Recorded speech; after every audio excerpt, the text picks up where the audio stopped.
अरविंद केजरीवाल के पास अभी जो चुनौतियां हैं वो ये है कि अपने पार्टी को एकजुट कैसे रखा जाए। उनपे जो केस चल रहे हैं उनमें भी उनको राहत मिलेगी, क्योंकि किसी स्टेट के मुख्यमंत्री को इस तरीके से बार बार बुलाना या फिर पूछताछ करना, अगर अरविंद केजरीवाल पंजाब में अपना सरकार चाहते हैं, वहां बनाते हैं, तो ये नियम वहां के मुख्यमंत्री आवास या फिर सचिवालय के लिए लागू नहीं होता है। लुधियाना की एक सीट जो है वो खाली है और वहां पे चुनाव होने वाले हैं। आपको बचाने के लिए जो है वो मुख्यमंत्री के तौर पे वहां प्रोजेक्ट करेंगे।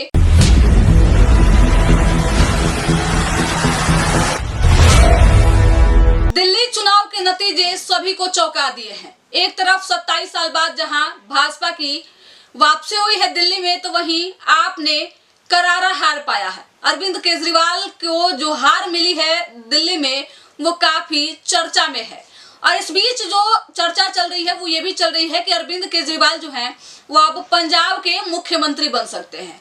लेकिन मुख्यमंत्री के साथ साथ बता दें हम आपको कि अरविंद केजरीवाल के पास अभी जो चुनौतियां हैं वो ये है कि अपने पार्टी को एकजुट कैसे रखा जाए, कैसे अपने घटक दलों को, अपने पार्टी के जो लोग हैं उनको एक साथ रखा जाए। ये सबसे बड़ी चुनौती इन दिनों अरविंद केजरीवाल के लिए बनी हुई है। आपको याद होगा दोस्तों, इससे पहले जब महाराष्ट्र में चुनाव हुआ था और भाजपा ने प्रचंड जीत हासिल की थी, लेकिन दिल्ली का चुनाव इन सभी से थोड़ा सा अलग है, क्योंकि काफी लंबे समय बाद जो है वो भाजपा की यहाँ पे वापसी हुई है। पिछले कई सालों से जो है यहाँ पे अरविंद केजरीवाल सत्ता में बने हुए थे और लगातार दिल्ली को लेकर सियासत इन दिनों गरमाई भी हुई है। अब इसका कारण क्या है कि देखिए, भाजपा का ये इतिहास रहा है कि जैसे ही पार्टी जो है हारती है या फिर जो क्षेत्रीय पार्टियां हैं उन पार्टियों में कैसी टूट लाई जाए, किस तरीके से पार्टियों को कमजोर किया जाए ताकि लड़ने की स्थिति में न रहे, जोड़ तोड़ की रणनीति जो है वो शुरू हो जाती है। आपने देखा होगा कि शिवसेना जो है उसके कई सारे ग्रुप बन गए, एनसीपी हो गया, उद्धव हो गया, उद्धव गुट हो गया, कई सारे गुट बन गए। अगर हम गलत नहीं है तो बिहार में भी ये चीज उसी तरीके से लागू होती है एलजेपी के साथ। एलजेपी के भी जो है वो दो पार्ट हो गए, एलजेपीआर और एलजेपी। ये साफ दर्शाता है कि क्षेत्रीय पार्टियों के प्रति भाजपा की नीयत कैसी है, और यही डर इन दिनों अरविंद केजरीवाल को भी सता रहा है। क्योंकि दोस्तों, सत्ता जो है एक तरीके से मानिए तो चुंबक है। इसके इर्द गिर्द रहने वाले लोग जो हैं वो सत्ताधारियों के साथ रहना चाहते हैं। और ऐसे में जब आपकी एंट्री हुई थी तो उस समय कोई विचारधारा या फिर किसी मुद्दे के साथ एंट्री नहीं हुई थी। सिर्फ एक ही जो मुद्दा था वो ये था भ्रष्टाचार। और ऐसा देखा गया कि इस बार के चुनाव में जिस मुद्दे से, जिस एक नए उजाले के साथ कहिए कि आपकी एंट्री हुई थी, वहीं से इनकी समाप्ति भी हो गई। क्योंकि भ्रष्टाचार के खिलाफ ही आवाज उठाकर अरविंद केजरीवाल ने दिल्ली की सियासत में अपनी जगह बनाई थी, दिल्ली की जनता का भरोसा जीता था। लेकिन वही भ्रष्टाचार का आरोप एक बार फिर से केजरीवाल पे लगा और दिल्ली की सत्ता उनके हाथ से चली गई। अब थोड़ी सी चर्चा कर लेते हैं कि आखिरकार दिल्ली के बाद अब पंजाब के मुख्यमंत्री बनाने की बात आखिरकार क्यों हो रही है। तो देखिए, अपने पार्टी को अगर बचाना है या फिर अपने पार्टी के लोगों को एकजुट रखना है, तो इसके लिए आपके पास जो है वो सत्ता होना जरूरी है। आपके पास जब पावर होंगे तो लोग आपसे कनेक्ट रहेंगे, क्योंकि आपके पास कोई उस तरीके की विचारधारा नहीं है जिसको लेकर आप अपोजिशन के किरदार निभाएंगे और बताएंगे कि हमारी लड़ाई इससे है, इस चीज के लिए है। ऐसा कुछ तो आपके साथ है नहीं। राजनीतिक गलियारों में चर्चा ये भी चली कि पंजाब के जो मुख्यमंत्री भगवंत मान हैं उन्होंने अपना मोबाइल बंद कर लिया है। लेकिन बताया यह जा रहा है कि अरविंद केजरीवाल और भगवंत मान की जो है बातचीत लगातार हो रही है और दिल्ली को लेकर आप अपनी पार्टी को बचाने का जो प्रयास कर रहे हैं इसको लेकर खूब चर्चा चल रही है। दिल्ली में तो चुनाव हम लोग हार चुके हैं, लेकिन पार्टी को कैसे बचाएं ये बड़ी चुनौती बनी हुई है।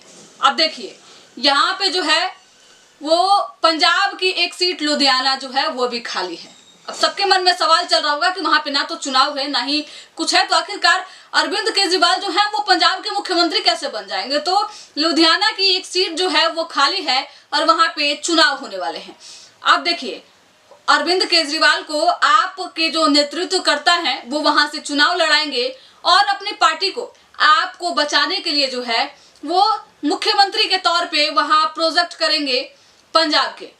अब देखिए, भाजपा की तरफ से जो कयास लगाए जा रहे थे, जिस तरीके की बातें सामने आ रही थी, उससे बिल्कुल भी अलग है और कहीं ना कहीं आपकी हार दिल्ली में जो हुई है इसका कारण कहीं ना कहीं कांग्रेस को भी माना जा रहा है, क्योंकि कांग्रेस जिस तरीके से अपना पैर पीछे खींची। हालांकि अगर बात हम पंजाब की करें तो पंजाब में कांग्रेस की एक अपनी पकड़ है और मजबूत विपक्ष के रूप में है, लेकिन आपकी स्थिति जो है इन दिनों दिल्ली में जो है वो खत्म हो चुकी है और बहुत अच्छा भविष्य नहीं दिख रहा है। ऐसे में अरविंद केजरीवाल के लिए लास्ट यही विकल्प है कि मुख्यमंत्री का पद संभालें और पार्टी को एकजुट रखें, तभी जो है वो लंबा राजनीति किया जा सकता है। नहीं तो पार्टी जो है वो शिवसेना की तरह और एलजेपी की तरह टूट जाएगी। इसका डर इन दिनों खूब सता रहा है। अब आप सोच रहे होंगे कि आखिरकार चुनाव जो है वो दिल्ली में हुआ, इसके बाद बिहार में चुनाव होने वाला है, लेकिन मुख्यमंत्री बनाने की बात जो है वो यहाँ क्यों हो रही है, ये कैसी खबर है? तो ये कोई ऐसी खबर नहीं है, ऑथेंटिक खबर है। और इस बात की जानकारी हम आपको इसलिए दे रहे हैं क्योंकि आपको याद होगा कि अभी से 2 दिन पहले जब चुनाव के नतीजे आए थे उस समय हिंदुस्तान पेपर जो है उसने इस बात की पुष्टि की थी। ये पूरा खबर छापा था हिंदुस्तान के एक पृष्ठ पे कि अरविंद केजरीवाल जो है वो पंजाब के मुख्यमंत्री बन सकते हैं।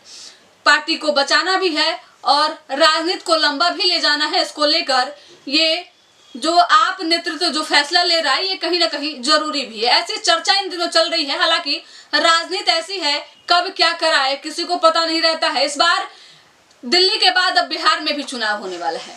अब सभी का ध्यान जो है वो बिहार की तरफ केंद्रित है, लेकिन इस बीच अरविंद केजरीवाल इन दिनों चर्चा में। एक तो चर्चा का कारण दिल्ली सीट पे हार हुई, क्योंकि एक तरफ जहां 27 साल बाद भाजपा ने प्रचंड जीत हासिल की है, जिसकी उम्मीद नहीं थी। 6 महीने पहले तक खुद भाजपा भी इस बात से कंफ्यूज थी कि वहां पे सरकार बनेगी भी या नहीं, लेकिन 7 महीने में एक ऐसी लहर जिसने भाजपा को वहां प्रचंड जीत दिला दी, वहीं केजरीवाल को हार का सामना करना पड़ा। लेकिन इस बीच जो एक बात ये भी है सबके मन में कि आपने देखा होगा कि चुनाव से पहले ही दिल्ली के सीएम अरविंद केजरीवाल को एक कोर्ट के द्वारा नोटिस दिया गया था कि वो सचिवालय, मुख्यमंत्री आवास या फिर कहीं भी नहीं जाएंगे।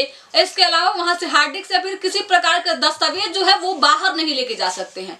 तो दोस्तों हम आपको बता दें कि ये जो बातें थी वो सिर्फ दिल्ली के लिए थी। अगर अरविंद केजरीवाल पंजाब में अपना सरकार चाहते हैं, वहां बनाते हैं, तो ये नियम वहां के मुख्यमंत्री आवास या फिर सचिवालय के लिए लागू नहीं होता है। इसके साथ इनके लिए सहूलियत ये भी होगी कि अगर अरविंद केजरीवाल मुख्यमंत्री का पद संभालते हैं तो कोर्ट उनपे जो केस चल रहे हैं उनमें भी उनको राहत मिलेगी, क्योंकि किसी स्टेट के मुख्यमंत्री को इस तरीके से बार बार बुलाना या फिर पूछताछ करना, अगर आप एक पद पे हैं तो ये सही नहीं माना जाता है। तो ऐसे में अरविंद केजरीवाल को पार्टी भी अरविंद केजरीवाल बचा पाएंगे और अपने केस में भी जो है वो सहूलियत पाएंगे। इसको लेकर चर्चा भी चल रही है। देखिए अब क्या कुछ होता है, राजनीति में कुछ भी कहना संभव नहीं होता है। फिलहाल इस रिपोर्ट में इतना ही। धन्यवाद।